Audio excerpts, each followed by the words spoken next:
शुभांगी और आशीष दोनों एक दूसरे से बहुत प्यार करते थे। दोनों के रिलेशनशिप को 3 महीने हुए थे, पर इन 3 महीनों में दोनों एक दूसरे को बहुत चाहने लगे और दोनों ने डिसाइड किया कि जल्दी ही वो शादी कर लेंगे। आशीष ने अपने घर में बात कर ली थी और फिर एक दिन आशीष अपनी फैमिली के साथ शुभांगी के घर आया। आशीष की फैमिली को देखकर शुभांगी के मम्मी पापा थोड़े परेशान हो गए। शुभांगी की सहेली जिसकी शादी इसी साल हुई थी, वो भी इस मौके पर शुभांगी के घर आई हुई थी। मुझे नहीं लगता कि शुभांगी आशीष की फैमिली में समझौता रख पाएगी, क्योंकि जिस तरह से आशीष की बहनें हैं वो देखकर तो बिल्कुल नहीं लगता कि शुभांगी वहाँ खुश रहेगी।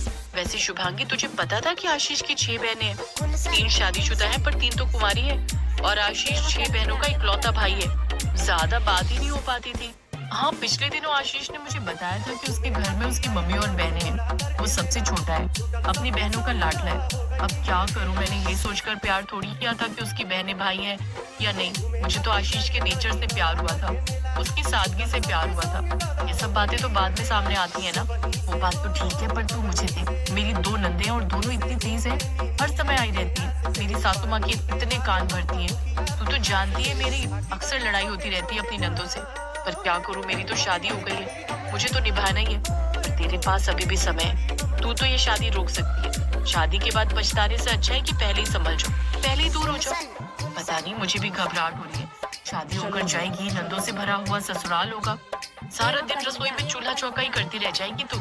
रसोई में अभी शुभांगी की सहेली और बहन बातें कर ही रहे थे कि तभी माँ आ जाती है। शुभांगी बेटा, आशीष के मम्मी पापा और बहनें तुमसे मिलना चाहते हैं। एक काम करो, तुम चाय ले चलो।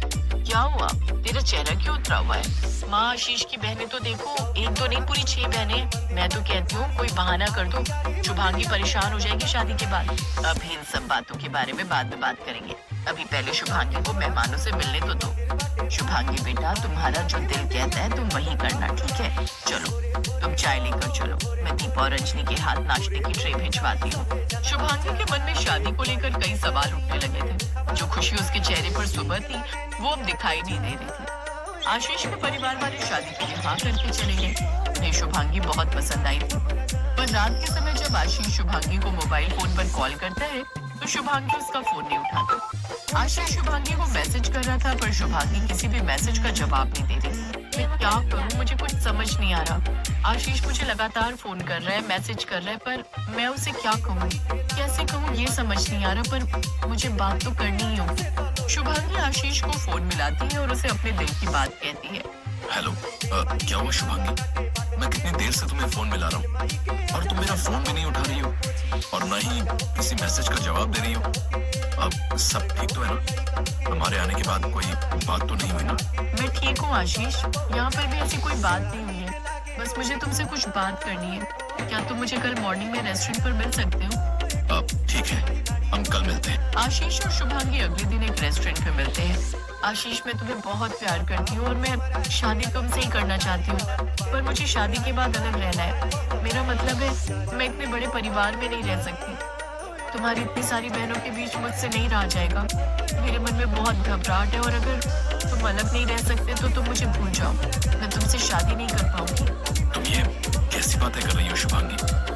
मेरी सभी बहनें मुझे जान से भी प्यारी है। मैं तुमसे शादी करने के लिए अपनी बहनों को नहीं छोड़ सकता, मैं अपने परिवार को नहीं छोड़ सकता। कोई बात नहीं, अगर तुम्हें मुझसे शादी नहीं करनी तो मैं तुम्हारे बिना रह लूंगा। सॉरी, मैं तुम्हारी इस बात को नहीं मान सकता। बाय। आशीष और शुभांगी के बीच दूरियां पैदा हो गई। जब सच्चाई आशीष की बहनों को पता चली, तब उन्होंने एक ही डिसीजन लिया। देख आशीष, तू हम बहनों का लाडला भाई है, तेरे लिए हम अपनी जान भी दे सकते हैं। अगर शुभांगी चाहती है कि तू शादी के बाद अलग रहे तो उसकी बात मान ले। देख, हम तीनों की शादी हो गई है, इन तीनों की भी कुछ टाइम में हो जाएगी, पर माँ को, इस घर को और तुझे शुभांगी की बहुत जरूरत है। हम जानते हैं तू शुभांगी से बहुत प्यार करता है और तेरी खुशी में ही हमारी खुशी है। भाई, हमारा कहना मान, तो शुभांगी से शादी कर ले प्लीज। ज्योति ठीक कह रही है आशीष बेटा, हमें भी कोई ऐतराज नहीं है और फिर अलग रहने में क्या ही बुराई है। तू कभी कभी मिलने आ जाए करना, अब ये तीनों भी तो मिलने आती है ना, और फिर अंकिता, निशा और पूजा भी तो है मेरे साथ। तो टेंशन क्यों लेता है? शुभांगी को फोन कर और उससे बात कर। आशीष ने अपनी माँ और बहनों के कहने पर शुभांगी से बात की और फिर सबकी रजामंदी से आशीष और शुभांगी की शादी हो जाती है। आशीष अपने लिए घर ढूंढ रहा था। अगले कुछ दिनों में जैसे ही घर मिलता आशीष और शुभांगी अलग रहने जाने वाले थे। पर नई नई शादी के उन कुछ दिनों में शुभांगी ने महसूस किया कि नंदों को लेकर जो डर उसके मन में बिठाया गया था वैसा तो कुछ भी नहीं था।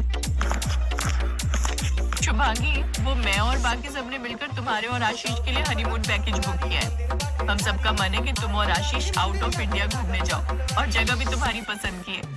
हमें आशीष ने पहले ही बता दिया था कि तुम्हें यूरोप जाना है। हमने इसीलिए यूरोप की टिकट बुक की है। पर ये तो 2 महीने का ट्रिप है दीदी। भाभी, हम सब ने यही सोचा है कि आप 2 महीने बिल्कुल एंजॉय करो और यहाँ की बिल्कुल भी चिंता मत करना भैया। हम माँ की पूरी देखभाल करेंगे। आप दोनों अपना हनीमून बढ़िया से एंजॉय करो। और हाँ भाभी, हम सब आपके लिए कुछ गिफ्ट्स भी लाए थे, वो भी आप देख लेना। और आपकी पसंद का क्या क्या है वो भी बता देना। फिर तो आप दूसरे घर में रहने चले जाओगे तो पता नहीं हम आपके लिए इतना कुछ कर पाए। हमारी एक ही भाभी है और हम सभी नंदे चाहती हैं कि हमारी भाभी के चेहरे पर हमेशा मुस्कान रहे और हमारी भाभी का चेहरा हमेशा खिलखिलाता रहे। अपनी नंदों का इतना प्यार देखकर शुभांगी की आंखों में आंसू आ जाते हैं। शुभांगी और आशीष 2 महीने के लिए हनीमून पर चले जाते हैं। वापस लौटने के बाद शुभांगी अपना विचार बदल देती है। आशीष जी, मुझे अलग घर में नहीं रहना। मैं अपने इतने भरे पूरे हंसते खेलते परिवार से अलग नहीं रह सकती। मैं दूसरे घर में अकेली क्या करूंगी? मेरा तो आप सबके बिना मन ही नहीं लगेगा। मैं कहीं नहीं जाऊंगी। मैं आप सबके साथ रहूंगी इसी घर में, अपनी सासू माँ और अपनी प्यारी प्यारी नंदों के साथ। शुभांगी का फैसला सुनकर आशीष की मम्मी और बहनों के चेहरे पर खुशी आ जाती है। कहते हैं परिवार छोटा हो या बड़ा, इससे कोई फर्क नहीं पड़ता। जहाँ प्यार होता है वहाँ खुशियाँ अपने आप दस्तक देती हैं। तभी तो कहते हैं प्यार बांटने से प्यार मिलता है।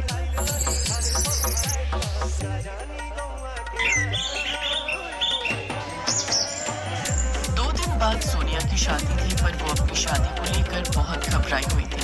भाभी, मुझे तो बहुत घबराहट हो रही है। मैं शादी के बाद सब कुछ कैसे संभाल पाऊंगी? आपने तो यहाँ आकर सब कुछ मैनेज कर लिया। सोनिया, ऐसी कोई बात नहीं है। तुम भी अपने ससुराल में बहुत अच्छे से सब कुछ संभाल लोगी। मैं ये बात अच्छे से जानती हूँ और फिर मैंने तो इसीलिए अच्छे से मैनेज कर लिया क्योंकि यहाँ पर तुम सब बहुत अच्छे हो, मुझे अच्छे से समझते हो। सबने मुझे बहुत सपोर्ट किया और जहाँ तक मैं जानती हूँ तुम्हारे ससुराल में सब अच्छे ही होंगे और आलोक जी का नेचर तो बहुत अच्छा है। तुम भी सबके दिलों में अपने लिए जगह जरूर बना लोगी। थैंक यू भाभी, थैंक यू सो मच। मेरी गुड़िया रानी कितनी जल्दी बड़ी हो गई, जैसे कल की ही बात हो। आंगन में इधर उधर खेलती दौड़ती भागती हुई कभी इधर छुप जाती थी, कभी उधर छुप जाती थी। मेरी बच्ची कब बड़ी हो गई पता ही नहीं चला। कल मेरी बच्ची अपने ससुराल चली जाएगी। माँ, आपकी आंसू निकले तो फिर मुझे भी रोना आ जाएगा। अरे मेरी बिटिया, ये खुशी के आंसू है। मैं रो थोड़ी रही हूँ, देख बिल्कुल भी नहीं रो रही। मेरी प्यारी ननद, अब तुम समय पर सो जाओ। सारे रिश्तेदार भी सो चुके हैं। एक काम करो, तुम मेरे साथ ही सो जाओ। कल सुबह पंडित जी जल्दी आ जाएंगे। तुम्हारी हल्दी और चूड़े की रस्म भी होनी है। हाँ सोनिया, तुम भाभी के साथ ही सो जाओ। ठीक है माँ, मैं भाभी के पास सो जाती हूँ। और फिर अगले दिन सोनिया शादी करके धूमधाम से अपने ससुराल चली जाती है। सोनिया अपने ससुराल में सबके दिलों में जगह बनाने के लिए पूरी कोशिश करती है, पर सोनिया की सास और ननद दोनों ही उसे ज्यादा पसंद नहीं करती थी। अगले दिन ही उसकी ननद दरवाजा बजा देती है। सोनिया भाभी, जल्दी से उठ जाओ, माँ बुला रही है, पूजा का समय हो रहा है। अभी तो सुबह के 5 ही बजे हैं, इतनी जल्दी? रुको, मैं मेघा को बोल देता हूँ। नहीं, रहने दो आलोक, अच्छा नहीं लगता ऐसे मना करना। मैं उठी जाती हूँ। सोनिया दरवाजा खोलती है। मेघा, मैं नहा धोकर तैयार होकर नीचे आती हूँ। ठीक है, जल्दी आना, माँ को पूजा में देरी पसंद नहीं है। सोनिया नहा धोकर तैयार होती है और फटाफट से पूजा में पहुँचती है। बहू, कल से 4 बजे उठा करो। 5 बजे मैं भोर की आरती करती हूँ। आज तुम्हारा पहला दिन था, इसलिए मैंने मेघा को उठा दिया था ताकि तुम्हें बोल दे। मैं तो सीढ़ियाँ चढ़ नहीं पाती हूँ। अब से तुम भी मेरे साथ पूजा किया करोगी। माँ, मैं सोने जाऊँ? अब तो भाभी उठकर आ गई है। हाँ, तू जा सोने, मैंने तुझे नींद से उठा दिया। मेरी बच्ची, तुझे कॉलेज भी जाना होता है। जा, तू जाकर आराम से सो, फिर मैं तुझे 8 बजे उठा दूंगी। सोनिया अपनी सास के साथ पूजा करती है। नाश्ते में उसकी सास उसे समोसे बनाने के लिए कहती है। सोनिया बहुत अच्छा खाना बनाती थी। उसने अपनी माँ और भाभी से बहुत सारी डिशेस बनानी सीखी हुई थी। बहू, समोसे में मिर्ची बड़ी तेज कर दी और थोड़े तले भी सही नहीं है, थोड़े कच्चे रह गए। थोड़ा धीमी आंच पर तलती तो और कुरकुरे बनते। खैर, अभी तो धीरे धीरे तुम इस घर के रहन सहन और खान पान को समझ ही जाओगी। मम्मी, मैं लेट हो रही हूँ, मैं कॉलेज जाती हूँ। ठीक है बेटा, टाइम से घर आ जाना। मम्मी, आप भूल गए हो, आज मेरी फ्रेंड का बर्थडे है, मुझे आने में लेट हो जाएगा। अच्छा, मैं तो भूल ही गई। ठीक है, तो फिर फोन कर देना। मेघा कॉलेज चली जाती है। सोनिया रसोई में बर्तन रखकर कमरे में आ जाती है। सोनिया, मैं जानता हूँ समोसे बिल्कुल ठीक बने थे, तो मैं किसी को भी कुछ प्रूफ करने की जरूरत नहीं है। माँ और मेघा धीरे धीरे तुम्हारे साथ एडजस्ट कर पाएंगी। मैं उनके नेचर को जानता हूँ। कोई बात नहीं आलोक, मैं भी तो फिर धीरे धीरे ही सबके नेचर को पहचानूंगी ना।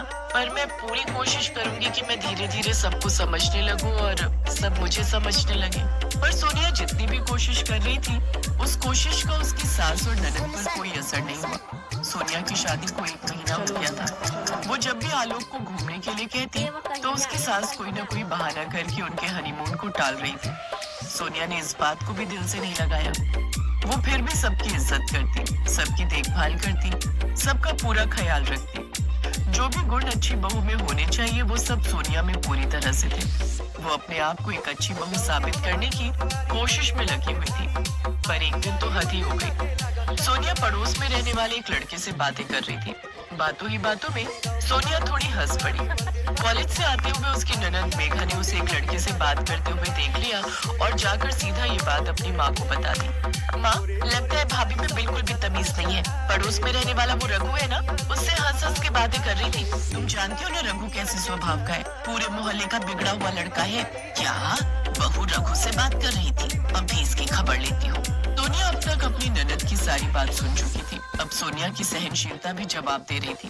क्या बात है बहू, ये हमारे घर की बहू के अच्छे संस्कार वाली बात नहीं है। तुम किसी गैर मर्द के साथ हंस हंस के बातें कर रही हो। पता है मोहल्ले में कितनी बदनामी हो जाएगी। कुछ तो समझा करो, तुम इस घर की नई नवेली बहू हो। बस माँ जी, बहुत हुआ, आप दोनों मेरा बहुत अपमान कर चुके हो। अरे वो पड़ोस में रहने वाला रघु, मैंने उससे बात क्या कर ली, आप तो मेरे ऊपर लांछन लगा रहे हो। आपको पता भी है रघु कौन है? वो बचपन में मेरे स्कूल में पढ़ता था। वो मेरी सहेली का बॉयफ्रेंड है, मेरी बेस्ट फ्रेंड श्वेता का।